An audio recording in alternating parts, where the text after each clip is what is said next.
আগের পার্টি তোমাদের বলে দিয়েছিলাম আমরা একটা পিকনিকে এসেছি। আর পিকনিকের মেইন আকর্ষণ খাওয়া দাওয়াটা দেখাবো না তা কী করে হয়, তাই না? তাই আমাদের প্রথমে দিয়ে দিয়েছিল লেবু স্যালাড আর তার সাথে গরম গরম বেগুনি। যে কোনো অনুষ্ঠান বাড়িতে আমি গেলে প্রথমে একটু বেগুনি ভেঙে খাবোই, কারণ আমি অতক্ষণ তর সইতে পারি না। তারপরে দিয়ে দিয়েছিল আমাদের গরম গরম ফ্রাইড রাইস। আর আমরা যেহেতু ফার্স্ট ব্যাচে বসেছিলাম তাই আমাদের সমস্ত কিছুই গরম গরম ছিল। এরপর দিয়েছিল ভেজ ডাল। আর ভেজ ডাল আর ফ্রাইড রাইস এই কম্বোটা ভালোবাসে না এমন কোনো বাঙালি আছে কি? আমার তো মনে হয় নেই। এরপরে দিয়েছিল মালাই পানির, এটাও দেখতে ভীষণই টেম্পটিং ছিল। তারপর আমি ফ্রাইড রাইস, ভেজ ডাল আর একটুখানি লেবু চেপে বেগুনি দিয়ে খেয়ে নিলাম। এটার কোনো রিভিউ হয় না, এক কথায় অসাধারণ। তারপর আমি মালাই পানিরটা ট্রাই করছিলাম, এটা তো ভীষণই সফট ছিল।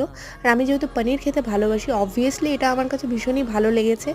তারপরে আমাদের দিয়ে দিয়েছিল কাতলা ভাপা। তবে আমি এই পিসটা খুব একটা ভালো খাই না, তাই দিদির সাথে আমি এক্সচেঞ্জ করে নিয়েছি।